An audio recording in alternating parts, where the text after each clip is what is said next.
दोस्तों, इस वीडियो में railway NTPC BSSC inter level BSSC CGL एवं एसएससी सीजीएल एग्ज़ाम से संबंधित 15 महत्वपूर्ण प्रश्नों को हल किया गया है जो बहुत ही महत्वपूर्ण है। तो पहला प्रश्न देखते हैं जो रीजनिंग से है। इसमें क्वेश्चन मार्क की जगह कौन सा अंक आएगा यह पता करना है। तो देखिए, पहले फिगर के 24 अंक को 2 से गुना करते हैं तो दूसरे फिगर का 48 आता है एवं दूसरे फिगर के 48 अंक को 2 से गुना करते हैं तो तीसरे फिगर का 96 आता है। इसी तरह से पहले फिगर के अंक 16 को 2 से गुना करते हैं तो दूसरे फिगर का 32 आता है एवं दूसरे फिगर के 32 को 2 से गुना करते हैं तो तीसरे फिगर का 64 आता है। ठीक इसी प्रकार पहले फिगर के अंक 13 को 2 से गुना करते हैं तो 26 आता है एवं दूसरे फिगर के अंक 26 को 2 से गुना करेंगे तो तीसरे फिगर का अंक 52 आएगा। इस प्रकार क्वेश्चन मार्क की जगह अंक 52 आएगा। दूसरे प्रश्न में क्वेश्चन मार्क की जगह कौन सा अंक आएगा, इसको निकालने के लिए पहले दोनों फिगर्स में देखते हैं कि अंकों को किस तरह अरेंज किया जा रहा है। उसी तरह से तीसरे फिगर के अंकों को अरेंज कर क्वेश्चन मार्क की जगह वाला अंक निकाला जाएगा। तो पहले फिगर में बीच वाले अंक को छोड़कर सभी अंकों को जोड़ते हैं तो बीच वाला अंक आता है, जैसे 3 + 6 + 4 + 7 = 20। दूसरे फिगर में भी इसी तरह है, 5 + 8 + 6 + 4 = 23। ठीक तीसरे फिगर में भी इसी तरह करेंगे, 11 + 7 + 9 + 9 = 36। यानी क्वेश्चन मार्क की जगह 36 आएगा, यानी आंसर 36 हो जाएगा।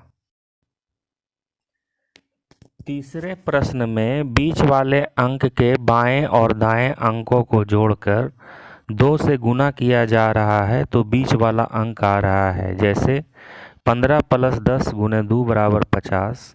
इसी तरह से 63 + 56 × 2 = 238 हो जाएगा, यानी क्वेश्चन मार्क की जगह 238 आएगा, यानी आंसर 238 होगा।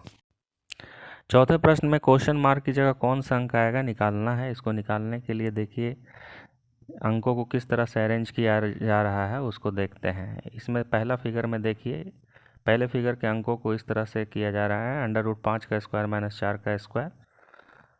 इसको कैलकुलेट करेंगे तो √9 आ जाएगा, √9 का वर्गमूल 3। इसी तरह से दूसरे फिगर में √13 का स्क्वायर - 12 का स्क्वायर तो √25 आ जाएगा, 25 का वर्गमूल 5। ठीक इसी तरह से तीसरे फिगर में भी हो जाएगा, √17 का स्क्वायर - 15 का स्क्वायर बराबर √289 - 225 बराबर √64, 64 का वर्गमूल 8। यानी कि क्वेश्चन मार्क की जगह 8 आ जाएगा। पांचवा प्रश्न में अंक एक सीरीज में बढ़ रहे हैं तो अगला अंक यानी क्वेश्चन मार्क की जगह कौन सा अंक आएगा पता करना है। तो देखिए इसमें सीरीज इस तरह से बन रहा है, 23 में 6 जोड़ते हैं तो अगला अंक 29 आता है एवं 29 में 7 जोड़ा जाता है तो अगला अंक 36 आता है एवं 36 में 8 जोड़ा जाता है तो अगला अंक 44 आता है। यानी सीरीज 6, 7, 8, 9 के रूप में बढ़ रहा है। इस प्रकार 44 में 9 जोड़ा जाएगा तो अगला अंक 53 आएगा, यानी कि क्वेश्चन मार्क की जगह 53 आएगा, आंसर 53। छठा और सातवां प्रश्न ये जीके से है। इसमें छठा प्रश्न है कि आधुनिक अर्थशास्त्र का जनक किसे कहा जाता है। तो आधुनिक अर्थशास्त्र का जनक एडम स्मिथ को कहा जाता है। सातवां प्रश्न है गांधीवादी अर्थव्यवस्था किस सिद्धांत पर आधारित थी। तो गांधीवादी अर्थव्यवस्था जो है वो न्यासधारिता पर आधारित थी। प्रश्न संख्या 8, 9, 10 भी रीजनिंग से है। इसमें 8वां प्रश्न है जब ध्वनि एक माध्यम से दूसरे माध्यम में प्रवेश करती है तो उसमें क्या अपरिवर्तित रहता है। तो इसका आंसर है आवृत्ति अपरिवर्तित रहता है। 9वां प्रश्न है किस संवैधानिक संशोधन द्वारा नगरपालिका विधेयक पारित हुआ था। तो इसका आंसर है 74वां संशोधन द्वारा नगरपालिका विधेयक पारित हुआ था। 10वां प्रश्न है जंपिंग जीन के सिद्धांत का प्रतिपादन किसने किया था। तो इसका उत्तर है बारबरा मैक्लिंटॉक ने किया था। जंपिंग जीन के सिद्धांत का प्रतिपादन बारबरा मैक्लिंटॉक ने किया था। 11वां प्रश्न है, एक टीवी को 820 रुपये में बेचने पर एक दुकानदार को उतना ही लाभ होता है जितना 650 रुपये में बेचने पर हानि होती है। टीवी का क्रय मूल्य क्या है? तो इसमें मान लेते हैं कि टीवी का क्रय मूल्य 100 रुपया है। तो प्रश्न कह रहा है कि जी लाभ की राशि और हानि की राशि दोनों बराबर है। तो 820 रुपया में बेचने पर लाभ हो रहा है, यानी 820 माइनस एक्स बराबर हो जाएगा 650 में बेचने पर हानि हो रही है, तो x माइनस 650 हो जाएगा। अब देखिए 820 इधर है, इधर 650 माइनस में है, तो बराबर को उधर ले जाएंगे तो प्लस हो जाएगा। इधर x माइनस में है, बराबर को उधर ले जाएंगे तो प्लस में हो जाएगा। इधर अंक जुट जाएंगे तो 1470, इधर x x जुट जाएंगे 2x, यानी x बराबर 1470/2। इसको भाग देंगे तो 735 रुपया, यानी x बराबर 735, यानी कि टीवी का क्रय मूल्य 735 रुपया था। 12वां प्रश्न है, किसी वस्तु का अंकित मूल्य उसके लागत मूल्य से 600 रुपया अधिक है। दुकानदार 12.25% की छूट देता है और 17% लाभ कमाता है। उस वस्तु का लागत मूल्य कितना है? मान लेते हैं कि वस्तु का लागत मूल्य 100 रुपया है, तो अंकित मूल्य कितना हो जाएगा? x प्लस 600, क्योंकि अंकित मूल्य जो है लागत मूल्य से 600 रुपया अधिक है। तो प्रश्न कह रहा है अंकित मूल्य पर 12.25% की छूट देते हैं तो लागत मूल्य पर 17% का लाभ होता है, यानी कि x प्लस 600 और 12.25% की छूट देंगे तो यहाँ 87.75/100 हो जाएगा। 12.25% के छूट देने पे बराबर x पर 17% का लाभ, तो x प्लस एक्स गुने 17/100। इसको कैलकुलेशन हम करते हैं तो x बराबर 1800 रुपया आता है, यानी कि लागत मूल्य जो है 1800 रुपया था, तो इसका आंसर 1800 रुपया हो जाएगा।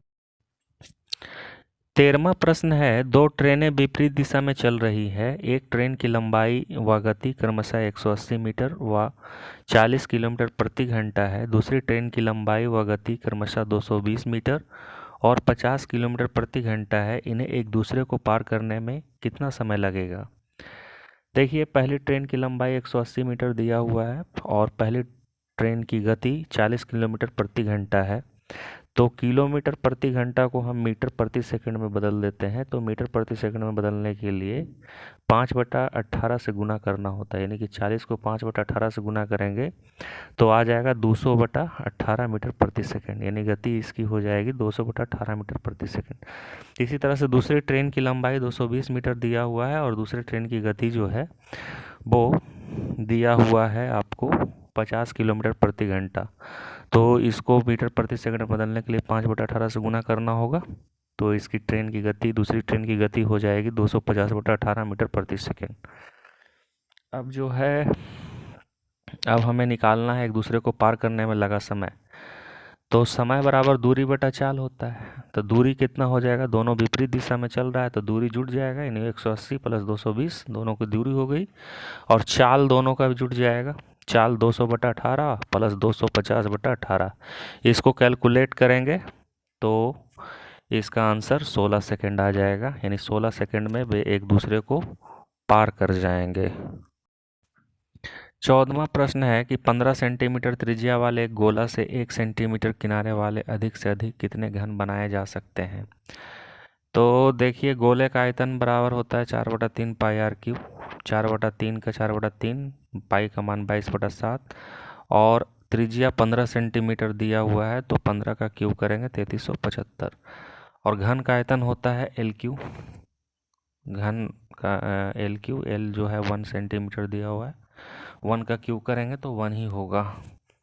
अब कह रहा है कि कितने घन बनाए जा सकते हैं, तो गोले का आयतन बटा घन का आयतन, गोले का आयतन में घन का आयतन से भागा देंगे तो कितने घन बनाए जा सकते हैं उसकी संख्या निकल जाएगी। तो घनों की संख्या बराबर गोले का आयतन बटा घन का आयतन गोले का आयतन जो है 4/3 गुने 22/7 गुने 3375 है और घन का आयतन 1 है।